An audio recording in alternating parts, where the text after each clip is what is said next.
Welcome to the Sebcast, the home of the #1 network for your life. This is where we think more slowly, look deeper, and discover how Jesus not only worked then, but is working now. There is an old saying, if you want to know who someone serves, look at what is in their pocket. This is exactly the kind of moment that plays out in Matthew 22. Jesus stands in the temple when the Pharisees and Herodians come to him, two groups who normally disagree about almost everything, but for one day join forces to trap Jesus. Their question sounds simple: should we pay taxes to Caesar or not?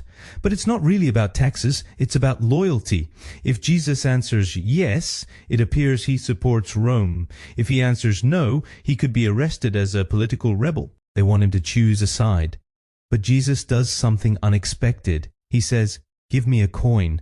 Suddenly something uncomfortable happens. Someone takes a Roman denarius from his pocket. On the coin is the image of Emperor Tiberius, along with an inscription describing him as the son of the divine Augustus. For many ordinary Jews, this coin was problematic. It was not merely money, it was propaganda. It was a small piece of metal proclaiming Rome's power and claims. The irony is astounding.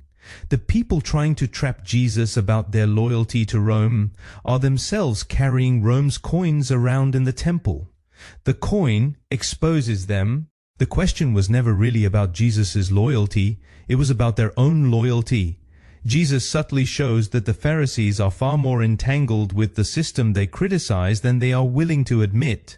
And suddenly the conversation shifts. It's no longer about taxes, it's about worship. Whose image is on the coin? Jesus asks. Caesar's. Then give to Caesar what belongs to Caesar, and to God what belongs to God. But here is the deeper question.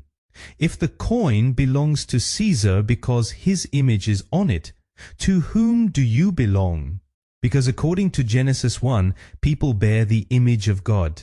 The coin bears the image of Caesar. You bear God's image. The biggest question in life is therefore not, which side are you on? The biggest question is, to whom do you belong? Our world is addicted to labels. People want to know which camp you are in. They want to classify you before they understand you. But Jesus is less interested in your camp than in your character, less interested in your group than in your heart, less interested in your political loyalties than in the question of whether God is truly king of your life. At SA Congregation, we believe we are the #1 network for your life, not because we all hold the same views, but because we learn together to find our identity in Christ.